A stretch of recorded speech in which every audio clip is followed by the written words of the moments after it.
Hello everyone, welcome to pharmacy class. मैं हूं विशाल और आज के इस टॉपिक में हम बात करेंगे कि कैसे एक ड्रग, एक मॉलिक्यूल और एक मेडिसिन ने हजारों बच्चों की जान ले ली, जिसको कि हम बोलते हैं थैलिडोमाइड ट्रेजेडी या तो थैलिडोमाइड डिज़ास्टर। और यहाँ तक कि ये जो ड्रग है 46 कंट्रीज़ में इसकी मार्केटिंग हो गई। लेकिन एक ड्रग मार्केट में आने के बाद में इतना तबाही कैसे मचा दी उसने, इसके बारे में हम जानेंगे। कुछ इंपॉर्टेंट टॉपिक्स जो आपको जीपैट में हेल्प करेंगे, साथ ही जो अदर गवर्नमेंट एग्जामिनेशंस हैं कॉम्पिटिटिव, उसमें मदद करेंगे।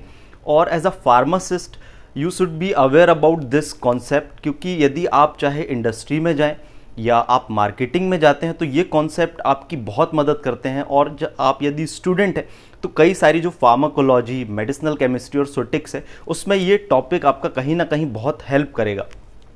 तो सबसे पहले हम बात करते हैं ये जो मॉलिक्यूल था थैलिडोमाइड, तो इसके कारण ऐसा क्या हुआ और इसके क्या ऐसे साइंटिफिक कारण थे जिसके कारण ये हुआ, उसके ऊपर भी हम डिस्कस करेंगे। तो थैलिडोमाइड एक जर्मन कंपनी के द्वारा डेवलप्ड किया गया था। तो ये जो जर्मन कंपनी थी, ये लगभग लेट 1950s की बात है। और ये जो थैलिडोमाइड जो था, ये एक सेडेटिव कैटेगरी की ड्रग थी। सेडेटिव कैटेगरी की ड्रग का मतलब ये होता है कि जो मेंटल काम और स्लीप प्रोड्यूस करता है। और उस समय इस ड्रग को जो है वंडर ड्रग फॉर इंसोम्निया के नाम से भी इसको टैग मिल गया। वंडर ड्रग इंसोम्निया का मतलब अनिद्रा और नींद की जो समस्या होती थी, उसके लिए इसको ये टैग मिल गया। अब हम जब बात करते हैं कोई भी ड्रग डेवलपमेंट की, तो कोई भी जब ड्रग का डेवलपमेंट होता है तो ये बहुत ही लॉन्ग प्रोसेस होती है, it's not a short process. और सबसे बड़ा जो रोल होता है किसी भी ड्रग डेवलपमेंट को करने के लिए, वो होती है उसकी अथॉरिटी लेना। तो ये काम होता है रेगुलेटरी बॉडी का। तो ये जो रेगुलेटरी बॉडीज़ होती हैं, ये किसी भी ड्रग को रजिस्ट्रेशन करती है, एक मॉलिक्यूल को। तो जो जर्मन कंपनी थी, वो उन्होंने अपने मॉलिक्यूल को तो रजिस्टर्ड करा लिया, उसके लिए कई सारी क्लिनिकल स्टडीज़ और सारी चीज़ों की ज़रूरत पड़ती है। तो हर एक कंपनी की एक हर एक कंट्री की रेगुलेटरी बॉडी होती है। जैसे यूनाइटेड स्टेट अमेरिका की बात करें तो USFDA, लाइक यूनाइटेड स्टेट आपका जो फूड एंड ड्रग एडमिनिस्ट्रेशन। हम इंडिया की बात करें तो आपका जो है सेंट्रल ड्रग आपका स्टैंडर्ड कंट्रोल ऑर्गेनाइजेशन करके एक है, दैट इज CDSCO इंडिया की। तो वैसे ही अलग अलग कंट्री की अलग अलग रेगुलेटरीज बॉडीज़ होती हैं और वो आपको रजिस्ट्रेशन प्रोवाइड कर देती हैं ड्रग से रिलेटेड।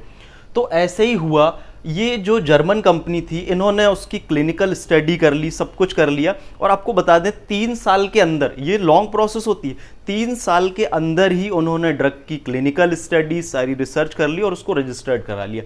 जबकि क्लिनिकल स्टडीज़ की बात करें और सारी स्टडीज़ में लगभग 10 ईयर्स, 12 ईयर्स और 15 ईयर्स तक का भी समय कई बार लग जाता है। तो जब ये कई सारी कंट्रीज़ में आपकी ड्रग चली गई और उसके कारण कई सारी प्रॉब्लम होने लगी, तो यूरोपियन कंट्रीज़ स्पेशली इसमें बहुत ज़्यादा प्रॉब्लम में आ गई। और USFDA जो है, जब यूनाइटेड स्टेट अमेरिका में इस ड्रग को लॉन्च करने की या मार्केटिंग करने की बात करी गई, तो जो USFDA के जो ऑफिसर थे, उन्होंने इसको सीधे मना कर दिया, क्योंकि उन्होंने कहा कि जब हमारे यहाँ अभी क्लिनिकल ट्रायल नहीं हुआ है इसका, तो हम इसको अभी नहीं लॉन्च कर सकते हमारे यहाँ। तो यूनाइटेड स्टेट अमेरिका जो है इस थैलिडोमाइड ट्रेजेडी से हम बोलेंगे कि बच गया। लेकिन बाकी जगहों पर ये जो ड्रग है मार्केटेड हो गई और उसके बहुत ही ज़्यादा दुष्परिणाम हमारे सामने आए। तो इसमें एक जो इम्पॉर्टेंट पॉइंट आपको ध्यान में रखना है कि जो यूरोपियन कंट्रीज़ हैं और जो कम्युनिटीज़ हैं, फिर वहाँ से कॉन्सेप्ट डेवलप हुआ कि एक ऐसा सिस्टम डेवलप होना चाहिए जो एक कॉमन ड्रग को रजिस्टर्ड करने के लिए एक ऐसी संस्था होना चाहिए जो इंटरनेशनल लेवल पे काम करे। तो फिर ICH गाइडलाइन और ICH रेगुलेटरीज बॉडी की स्थापना हुई। ये लगभग 1990 की बात है। तो ICH गाइडलाइन का फुल फॉर्म क्या है, like international conference on harmonisation. ये किस लिए था? For technical requirement. एक टेक्निकल रिक्वायरमेंट क्या है? For registration of pharmaceutical. जो भी फार्मास्यूटिकल प्रोडक्ट है उसको रजिस्टर्ड करने के लिए कई सारी टेक्निकल और साइंटिफिक रिक्वायरमेंट ICH ने दी फॉर ह्यूमन यूज़ के लिए, हम जो भी कर रहे हैं। तो इसके बाद जो ICH गाइडलाइन एक कॉमन गाइडलाइन हुई, यदि किसी को भी प्रोडक्ट को रजिस्टर्ड कराना होगा तो आपको ICH गाइडलाइन के तहत उसको कराएंगे, तभी आप जो है अदर कंट्रीज़ में उसको मार्केटिंग कर सकते हैं। तो इस तरीके से ये जो है ट्रेजेडी हुई। तो ट्रेजेडी क्या हुई उसको हम समझते हैं। तो जो आपका ड्रग जो थी वो क्या करती थी, ये इफेक्ट करती थी फीटस और एम्ब्रियो को। लगभग लगभग 10,000 प्लस जो है बेबी जो होते हैं इसके ड्रग के इफेक्ट के कारण उनकी डेथ हो गई। तो ड्रग का इफेक्ट फीटस और एम्ब्रियो में था स्पेशली, जो बहुत ही ज़्यादा डेंजरस और हैजार्डियस था।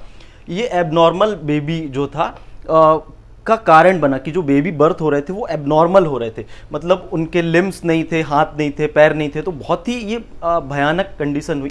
और जब उस कंपनी के जब ये चीज़ें हाईलाइट होने लगी तो कंपनी के ऊपर जो है कई सारे अगेंस्ट में जाने लगे। कई आर्टिकल्स ये कहते हैं कि ये जो कंपनी थी एक साबुन बनाने का काम करती थी। अब साबुन बनाने वाली कंपनी यदि इस तरीके के काम करेगी और ड्रग मॉलिक्यूल को 3 साल में डेवलप कर देगी तो यही रिजल्ट होते हैं। तो यहाँ पर एक फार्मासिस्ट की वैल्यू समझ में आती कि क्लिनिकल ट्रायल और एक फार्मासिस्ट का होना कितना ज़रूरी होता है। तो अब ये जो इम्पॉर्टेंट है, ये जो ड्रग था क्या कर रही थी, फीटस और एम्ब्रियो के डेवलपमेंट में प्रॉब्लम कर रही थी। उनको एबनॉर्मल बेबी हो रहा था और कई सारे बेबी जो है डेथ हो गई।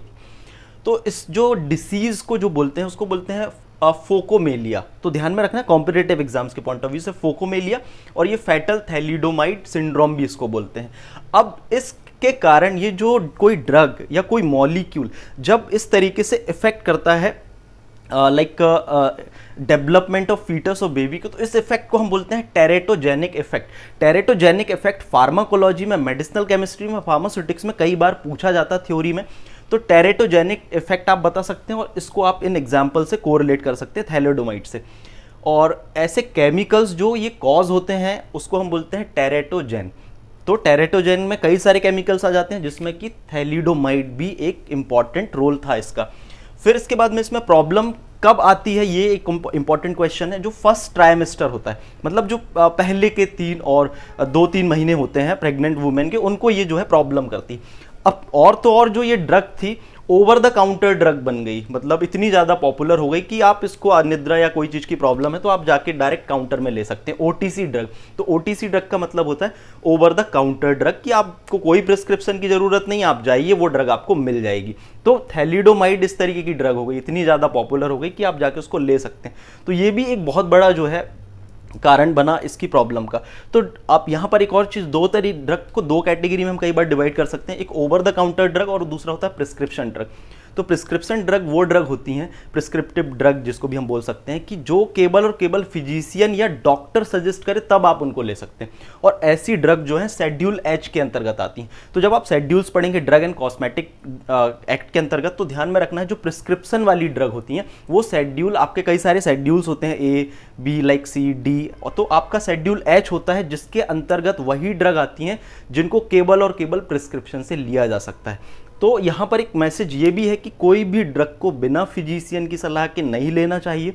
बी वेरी अवेयर एज और फार्मासिस्ट की ये जिम्मेदारी होती है, जब वो स्पेशली मार्केटिंग में है तो ये चीज़ें उनको मार्केटिंग इंटरव्यू में भी मदद करेंगी और उनको भी हेल्प करेंगी कि किस तरीके से आपको कई ड्रग की जब आप मार्केटिंग करते हैं तो डॉक्टर्स के सामने उसके क्या क्या चीज़ें, क्या क्या पॉइंट्स उनके रखने चाहिए क्लिनिकल ट्रायल से रिलेटेड और चीज़ों से रिलेटेड। तो आपको एक बहुत अच्छा आउटपुट मिलेगा कंपनी में एक प्रोडक्ट को मार्केटिंग करने के लिए।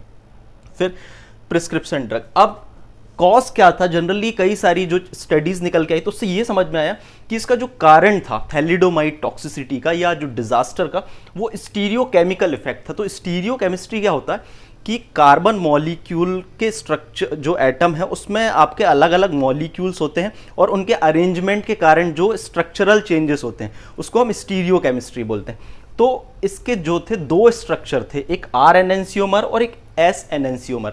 तो ये एनेंसियोमर क्या होते हैं, ये कायरल कंपाउंड होता है जब एक कार्बन से 4 डिफरेंट मॉलिक्यूल जुड़े हुए होते हैं। जैसे हम अपने आप को मिरर में देखें तो हम और हमारी जो इमेज है एक मिरर इमेज होगी, लेकिन वो सुपर इम्पोज नहीं हो सकते। तो ये ऐसे कंपाउंड होते हैं। तो एक और इसमें इंपॉर्टेंट पॉइंट कि जो इसका आर एनेंसियोमर था वो हानिकारक नहीं था, जो इसका एस एनेंसियोमर था वो बहुत ज़्यादा डेंजरस था और उसी के कारण ये थैलिडोमाइड ट्रेजेडी हुई। तो ये यदि study clinical trial regulatory body जैसे कि यूनाइटेड स्टेट जो आपकी food and drug administration authority थी, उन्होंने साफ मना कर दिया कि हमारे यहाँ इसका क्लिनिकल ट्रायल नहीं हुआ है तो हम इसको जो है एक्सेप्ट नहीं करेंगे, और वो स्ट्रेटेजी से बच गया। जो ट्रेजेडी थी या जो डिजास्टर था वो इससे बच गया। तो it is all about the study, और क्यूए डिपार्टमेंट का एक बहुत बड़ा रोल होता है, प्रोसीजर को जो फॉलोअप होता है, तो आप जब डिफरेंट डिपार्टमेंट में जाएंगे, जैसे कि आप इंडस्ट्रियल लाइक रिसर्च में जाना चाहते हैं या आप डिफरेंट उसमें जाना चाहते हो, तो इस तरीके के कॉन्सेप्ट आपको पता होना चाहिए, बहुत हेल्प करते हैं। जब आप स्पेशली इंटरव्यू के लिए जाते हैं तो इस तरीके से रिलेटेड क्वेश्चंस, आपके टेरेटोजेनिक इफेक्ट क्या होता है, और थैलिडोमाइड आपका ट्रेजेडी डिजास्टर क्या था, क्या आपको पता है उसके बारे में, तो एक अच्छा इम्पैक्ट पड़ता है। तो डेफिनेटली ये चीज़ें आपको पता होना चाहिए।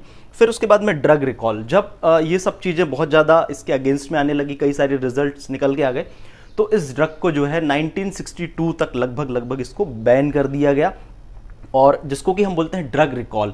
ड्रग रिकॉल क्या होता है, जब हमें कोई ड्रग के ऐसे साइड इफेक्ट सामने निकल के आते हैं जो कि पहले नहीं पता थे, ड्यूरिंग द क्लिनिकल रिसर्च और जो क्लिनिकल ट्रायल के समय नहीं पता थे, तब उस समय उस ड्रग को जो है हम वहाँ से वापस उठा लेते हैं मार्केट से, तो उसको बोलते हैं ड्रग रिकॉल। तो ड्रग रिकॉल जो होता है 3 फेज में होता है, फेज 1, फेज 2, फेज 3। तो जो फेज 3 होता है वो बहुत ही सीरियस होता है और बहुत तेजी से ड्रग को वापस ले लिया जाता है। तो इसको बस ऐसा नॉर्मली आपको ध्यान में रखना है।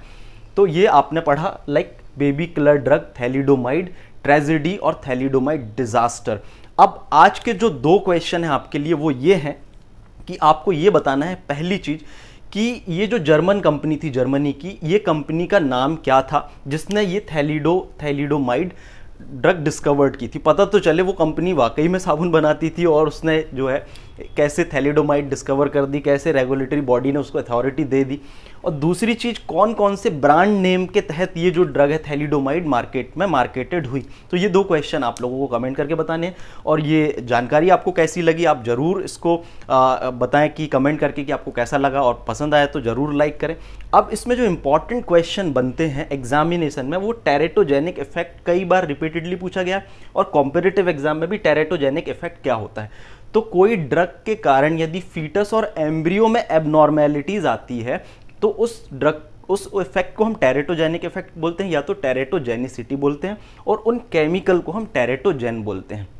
ठीक, अब स्टीरियो केमिस्ट्री आप कोरिलेट कर सकते हैं, यदि स्टीरियो केमिस्ट्री से रिलेटेड कभी क्वेश्चन आया आपको तो स्टीरियो केमिस्ट्री और इसके ये थैलिडोमाइड का एक एग्जांपल आपको याद रहेगा। ये एक थ्योरी आपको ध्यान में रखनी है। ICH गाइडलाइन क्या है, ICH international conference on harmonisation 1990 में ये जो है लगभग बहुत ज़्यादा हाईलाइटेड हो गई, और लाइक इम्पॉर्टेंट इसका आ गया कि इंटरनेशनल कॉन्फ्रेंस और हार्मोनाइजेशन किस लिए थी, फॉर टेक्निकल रिक्वायरमेंट और साइंटिफिक रिक्वायरमेंट। किस चीज़ के लिए, for registration of pharmaceutical product. कोई भी फार्मास्यूटिकल ड्रग और प्रोडक्ट को आपको रजिस्टर्ड कराना है तो आपको ICH गाइडलाइन फॉलो करनी पड़ेगी, तभी आप उसको इंटरनेशनल मार्केट में आप किसी ड्रग की मार्केटिंग कर सकते हैं। तो आपको समझ में आया कि गाइडलाइन और रेगुलेटरीज बॉडीज़ का इंपॉर्टेंस क्या होता है, और वहाँ से ये चीज़ें बहुत ज़्यादा स्ट्रिक्ट हो गई, क्लिनिकल ट्रायल स्ट्रिक्ट हो गए, और बहुत सारे स्टैंडर्ड्स जो हैं फार्मास्यूटिकल फील्ड में डेवलप्ड हो गए। और ये जो ड्रग की कैटेगरी थी वो थी सेडेटिव। तो सेडेटिव मतलब जो मूड को रिलैक्स और कूल करती है, और नॉर्मली ये प्रेग्नेंट वुमेन में इसका प्रचलन क्यों हो गया, क्योंकि उनको ज़्यादातर मॉर्निंग सिकनेस जैसे चक्कर आना और जी मचलाना ये चीज़ें होती थी, तो ये ड्रग इसलिए उनको ज़्यादा प्रेफर करने लगे, और उसके कारण ये प्रॉब्लम आ गई कि ये जो इफ़ेक्ट करने लगी उनके जो फीटस था और एम्ब्रियो को इफ़ेक्ट करने लगी। तो क्लिनिकल स्टडीज़ जो है नॉर्मली उन्होंने जानवरों पर जो है रोडेंट्स में कर ली, और लाइक एक प्रॉपर क्लिनिकल रिसर्च नहीं होने के कारण, क्लिनिकल ट्रायल नहीं होने के कारण इतना बड़ा खामियाजा भुगतना पड़ा। हज़ारों लोगों की जो है लाइक बच्चों की जान चली गई, कई सारे बच्चे जो है एबनॉर्मेलिटी के शिकार हो गए, लाइक हाथ उनके नहीं है, पैर नहीं है, और अजीबोगरीब तरीके से बॉडी का डेवलपमेंट हो गया। तो अल्टीमेटली जो थैलिडोमाइड लाइक है वो कई तरीके के इसके मैकेनिज्म ऑफ एक्शन है, जैसे कि ये बॉन फॉर्मेशन को और ब्लड फॉर्मेशन को भी प्रिवेंट कर देती है, एंजियोजेनेसिस को इनहिबिट कर देती है, लाइक RBC फॉर्मेशन। तो इस तरीके से डेवलपमेंट रुक जाता है बेबी का। बाकी अदर उसमें इसके ज़्यादा डिसएडवांटेजेस और इफेक्ट नहीं थे, लेकिन जो न्यू बॉर्न बेबी थे उनमें इसका बहुत ज़्यादा एक ट्रेजेडी के तौर पर ये जानी जाती है ड्रग, और इसको थैलिडोमाइड ट्रेजेडी भी बोलते हैं। और फैटल थैलिडोमाइड सिंड्रोम इसके कारण जो डिसीज़ है, फोकोमेलिया डिसीज को बोलते हैं, या उस सिम्टम्स को। तो ये जो है आपके कॉम्पिटिटिव एग्जाम्स में आपको मदद करेंगे और थ्योरी में भी बहुत ज़्यादा हेल्प करेंगे। So thank you and all the best.